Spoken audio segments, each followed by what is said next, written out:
You got the piggy with you. You got the three dogs with you. Yep. The 2 boys, the 1 dog.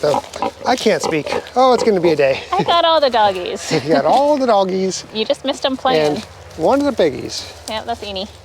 Yeah, Kinsley was being super cute. She was play bowing. Oh, really? Down there, and both of the boys were up here ready to play with her right when you came. And as soon as you said something, they all stopped. Yeah. It was super cute, though. Hi, everybody. Hello. So how do we start off our Monday videos, or the Tuesday videos for them? It was quite the weekend. Oh, I was like, by talking about our weekend? A lot happened this weekend. And this weekend was no exception. You got a big stick. It was a very big That might be more than you can handle there, buddy. You might want to just take part of it. Okay. Yeah, it was a very cold weekend.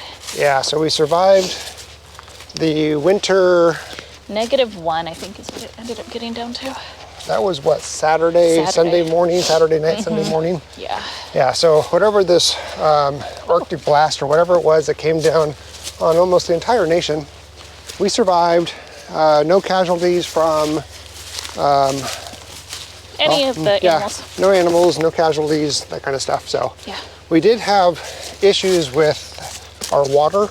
I think we talked about in other episodes too, where we had to just fill containers inside the RV because the way that we have water going to the RV is it's just a hose coming from the house to the back of the RV. And it's not insulated, it's not buried. We really didn't think we were going to be in the RV this long, so didn't put any effort into doing that. Plus, this is a temporary location. Right, yeah. We don't want to do all of that because the RV will not be staying there. Yeah. So I had ordered heat tape and I was going to redo some of the way that the RV got water, but it was delayed because of the weather. Icy conditions. The icy conditions on the road. Yeah, a lot of deliveries were delayed. Yeah, so we survived, but I can tell you this. This is the last winter I am spending in the RV. I'm not doing that again. It's just a lot of work. Yeah. I can see now some of the challenges of living off grid, where you're in control of your water source, your power source, your heat, everything. But there's a lot to it, and you have to keep up on things and be prepared for things before they happen as opposed to after they happen. And I thought we were pretty prepared, but it still was a pain. I think we were prepared. I don't think it was lack of preparation. I think it's just the fact that we're not used to it being this cold for this long. Usually we have the ability to thaw out. Yeah. Not be below freezing for over a week. Yeah. Where it doesn't give you the ability, because not only, we were still able to get water to the RV. May have been a pain, and to get it to the animals, but even folks who have water running to their animals still have a pain exactly. with that. All the freezing and stuff, yeah. But what the issue with an RV is, our drainage lines froze too. So to drain liquids out of the RV, to put them into. And then we also had some of the water lines underneath the RV freeze. So yeah, that's what I'm talking about. It's like the whole innard system. And despite having heaters down there and stuff like that, when it's, Yeah, when it's negative some degrees for more than a few hours at a time, it tends to really take its toll. So anyway. This is the, let's look at the barn. This is the last winter I plan on spending in that RV. So just more, motivation is the right word. That's what I was looking for. I was going to say encouragement, but motivation to continue working on the house. Yep. And so, while speaking about the house, I don't want to go. I think tomorrow we're going to do the walk down to the creek. We haven't been to the creek for a while, but I don't want to do that today because it's getting kind of cold. We'll do it a little bit tomorrow because it's supposed to be warmer. So we're just kind of walking. Yeah. Anyway. Super random. Well, I was like, which way do we go? You said you wanted to show them the barn, and then you started talking about the creek. I got very confused. No, I didn't. I said let's walk to the barn. I see. Show them the barn. It's okay. So.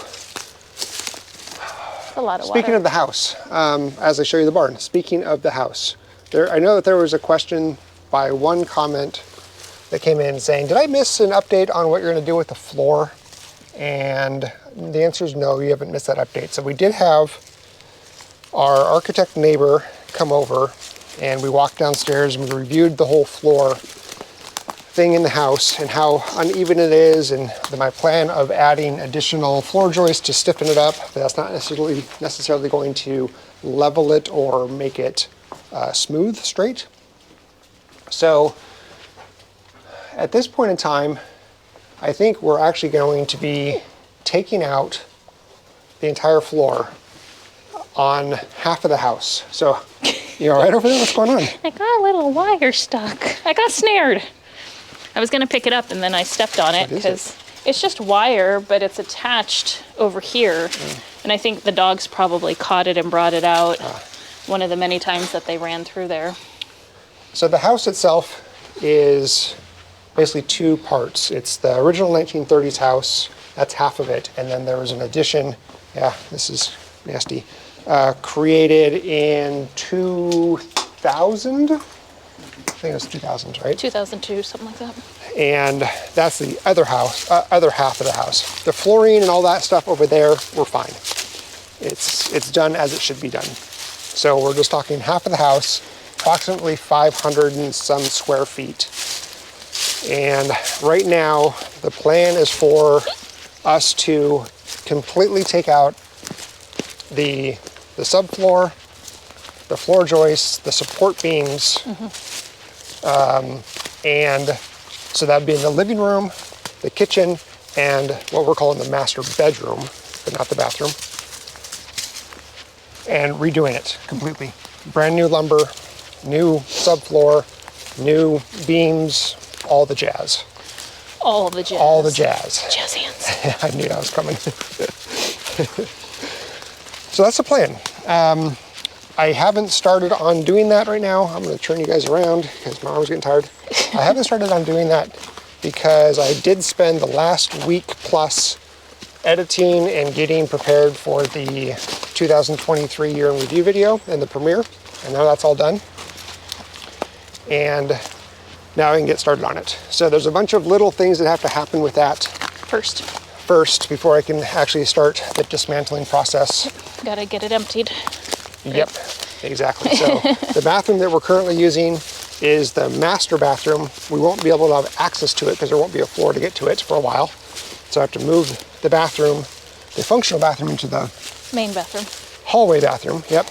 And then all of the bookshelves. And which means we should probably put the stairs back for the deck. Yeah, so we can get for easier access. Yeah, exactly. Instead of trying to jump up on it. Our main entrance to the house will be on the back side.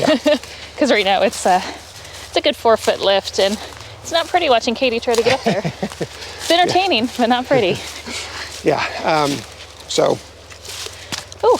So then that means the bookshelves, the fireplace, the books, pretty much anything that touches the floor has to come out. And that means removing probably 2 walls, the wall that is between the kitchen and the master bedroom, and the master bedroom and the living room. So those 2 walls will have to come out because they rest on the floor. So anyway, it's going to be a thing. I'm excited to do it, actually. And we can then, by talking with our neighbor, he gave us ideas of how we can use proper sized floor joists and also lower the floor a little bit to match the level of the addition, because the addition is about 1 inch lower. I measured it, it's about 1 inch lower than the main house, and there's a step down from when you go into the kitchen to the living room, or from the master bedroom to the master bathroom. So we might be able to lower it by 1 inch by a creative way that our architect came up with that'll actually provide us more support and structural integrity and strength on the floor. Which is exciting. That's really exciting. It's gonna be a lot of work, and what isn't? What isn't, that's fine. It's gonna be done. Once it's done, it's gonna feel so nice. Yeah. And it's gonna be like the same thing where it's gonna be like we rebuilt the whole house. Pretty much. Pretty darn close. So, when we made the decision to rip out all the drywall and put in new insulation and redo a lot of the stuff around the house, how it just felt better. Like we knew it was done properly. We knew that It was clean. It was clean, all that kind of No stuff. This will be mold. the same thing. And so all of the wood that's down there, the floor joists, the tongue and groove oak subfloor boards, we're gonna try to salvage those the best we can because we can use them in other projects for whatever. Yeah, And so, down the road. Yeah, it's not just gonna be taking a chainsaw and just breaking it all up. It'll be a little bit of It'll be demo with purpose. demo with purpose. I like that. So, Oh, look at the boys, they're playing. Oh, they're so fast. they're very fast.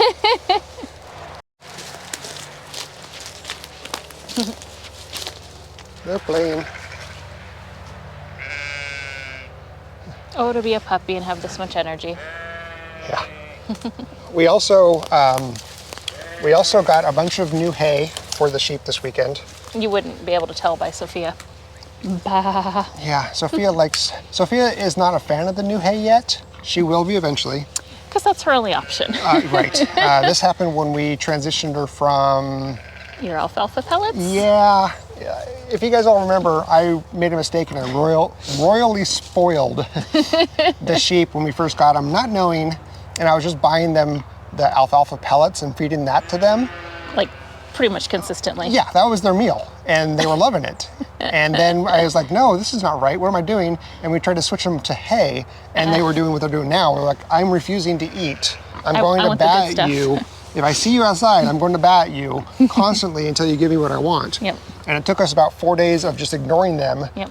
making sure they had access to hay before they switched over. Yep. And that's what's going to happen here. Yep. And they have we put an entire bale out. Normally we only put a couple sections out, just enough for them to eat during that feeding.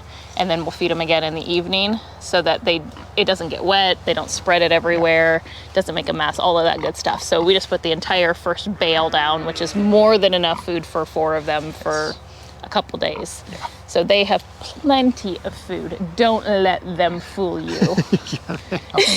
Our neighbors are like, are you starving your sheep again? It's like an ongoing joke because she knows that the boys. Yeah, it is a joke, but Yeah, it's an ongoing joke just with them. Enie's like, hello, can I get through again?